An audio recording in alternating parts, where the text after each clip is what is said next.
Bonjour, extraordinaire nounou, pour être une nounou au top. Alors aujourd'hui, je réponds à une question d'une amie qui vient de s'installer, qui vient d'arriver en Martinique et qui m'a demandé mais comment je fais Muriel pour trouver des enfants à garder? Je ne connais personne, personne ne me connaît, je viens de changer de métier, je viens de suivre ma formation, j'ai eu mon agrément, mais j'ai pas d'enfants. Comment faire quand on débute, ou même quand on a déjà des enfants, mais que certains partent, comment faire pour trouver des enfants. Donc voici quelques petites astuces. Donc déjà, je vous conseille en un de faire une annonce très particulière. C'est-à-dire, nounou cherche enfant ou assistante maternelle ayant place de libre.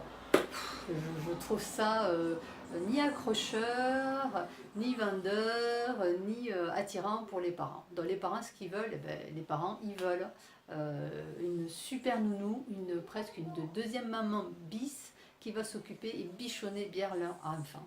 Donc, proposez-leur vraiment ce que vous faites. Décrivez dans l'annonce qui vous êtes, qu'est-ce que vous proposez.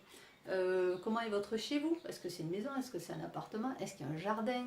Et tout. Et mettez en avant énormément vos qualités et mettez en avant les avantages de votre logement aussi, de votre habitat. Qu'est-ce que vous avez de particulier? Pourquoi vous choisirez vous plutôt qu'une autre nounou? Voilà. Et cela vous permettra d'avoir un tarif plus élevé, mais aussi d'avoir des parents plus contents, plus épanouis, heureux de vous laisser leur enfant, parce que vous allez proposer des choses qu'ils n'ont pas trouvées ailleurs et qu'ils désirent trouver chez vous. Donc, moi je travaille beaucoup avec des méthodes style Montessori, les alphas, beaucoup d'indépendance de l'enfant, tout dans le respect de l'enfant, donc la communication aussi non violente, l'éducation positive et tout. Donc les parents, c'est ce qu'ils recherchent quand même de plus en plus. Ils recherchent en fait une personne qui va vraiment éveiller leur enfant, qui va vraiment le pousser au maximum dans ce qu'il peut apprendre et dans ce qu'il peut faire et dans ce qu'il peut savoir, mais tout en respectant, attention, bien son rythme, en respectant son rythme d'apprentissage, mais aussi son rythme de sommeil, son rythme de repas et tout.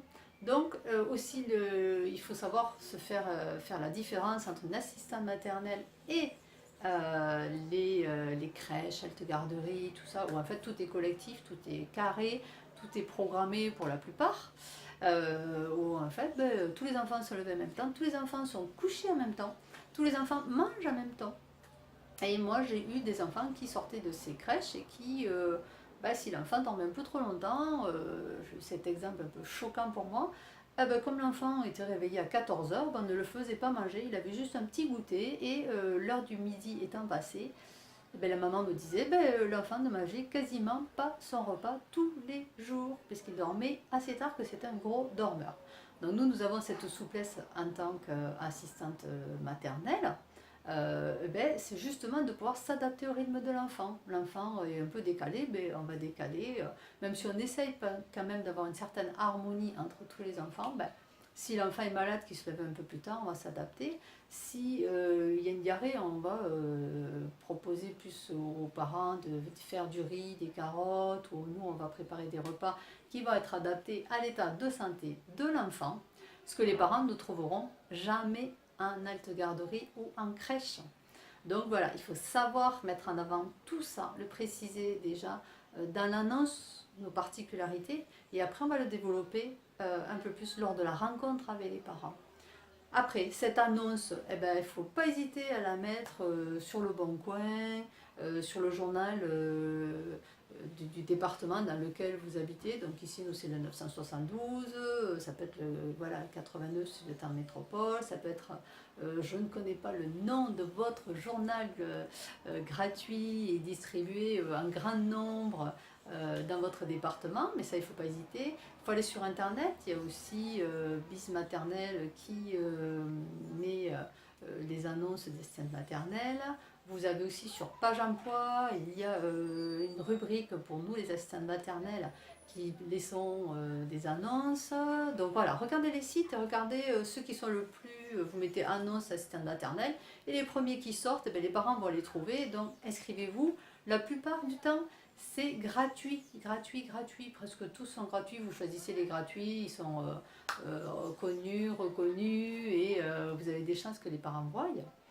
Et après aussi, la deuxième solution, c'est les petits papiers, l'annonce classique. Et alors là, c'est à vous de distribuer autour de chez vous. Puisque la plupart du temps, les parents que vous allez avoir sont des parents qui habitent près de chez vous parce que c'est plus facile pour déposer l'enfant et récupérer l'enfant. Donc tout ce qui est boulangerie, grande surface, voilà, les gens avec qui vous êtes proches, moi ma boulangère est très sympa et tout, donc je laissais des annonces et je disais ben voilà, je cherche des enfants pour la rentrée, on parlait un petit peu et je savais qu'elle me faisait de la publicité. Je laissais mon annonce, toujours avec un numéro de téléphone qui peut être détachable, c'est plus facile pour les gens, ils coupent le petit papier et ils vous appellent et ça vous permet d'être connu. Après, si vous voulez attirer vraiment des gens aussi qui payent bien, n'oubliez pas de laisser vos annonces dans des magasins aussi qui drainent des personnes qui ont les moyens financiers de vous payer en fait. Voilà.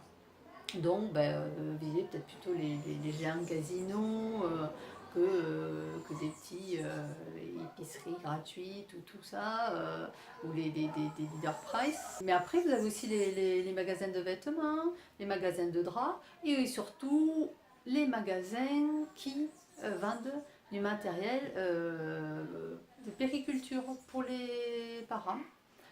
Voilà, et aussi l'autre solution, c'est les écoles. La plupart des personnes qui ont des enfants un peu en maternelle, au bout de 2-3 ans, ont un autre enfant. Donc, habituellement, ou elles sont enceintes, ou elles vont avoir un autre enfant. Donc, n'oubliez pas d'aller aux écoles, de placarder ou de distribuer carrément quand les parents arrivent le matin ou le soir, vos petits papiers avec vos petites annonces en demandant écoutez, je suis assistante maternelle. Et là, au moins, ils vous connaissent, ils vous voient et ils auront déjà un a priori plutôt positif puisque vous êtes là, vous êtes présente. L'autre solution, c'est d'aller dans les parcs, aller dans les jardins publics, dans les parcs où il y a des enfants, où il y a des jeux pour enfants, aller dans, je ne sais pas comment ça s'appelle chez vous, mais il y a des jeux où il y a des toboggans, des filets et tout ça. Et parler avec les gens, dites je suis assistante maternelle, à la rentrée il me reste des places, ou j'ai de la place pour les enfants, j'adore les enfants, je fais ça avec les enfants, mais si ça vous intéresse ou si vous connaissez quelqu'un, je peux encore accueillir un ou deux enfants. Donc voilà. Si vous avez aussi 2 places, bon, n'exagérez pas trop, si vous en avez 3 ou 4, ne dites pas que vous avez 3 ou 4 places de libre parce que ça va faire louche. Ça va faire bizarre de ne pas avoir du tout d'enfants. Mais si vous avez 1 ou 2, ça peut être intéressant de dire que vous en avez 2 parce que moi j'ai eu des fratries et les gens adorent pouvoir avoir une seule et même nounou pour les 2 frères que j'avais. Et cette personne, ses parents étaient enchantés d'avoir les 2 frères ensemble. Voilà. Et d'ailleurs, à propos de ça, je vous apprendrai aussi plein d'astuces pour garder les enfants pendant les vacances. Comme ça, tantôt l'un, tantôt l'autre. Enfin, vous allez voir. Et dans les fratries, ça peut être très intéressant. Donc voilà, écoutez, je vous ai donné mes astuces pour trouver des enfants à accueillir. Si vous avez aimé, mettez un pouce. Mettez-moi en commentaire si vous avez d'autres astuces, on le fera partager à toute la communauté et ça sera super sympa. N'oubliez pas de faire passer à d'autres collègues qui, vous savez, qui débutent ou qui, à la rentrée prochaine, n'ont pas d'enfants ou ne vont plus avoir d'enfants. Et n'oubliez pas de vous abonner si vous voulez être prévenu à chaque vidéo qui sort à nouveau. Voilà, je vous dis à bientôt, je vous souhaite une bonne journée ou bonne soirée. À bientôt pour de super vidéos.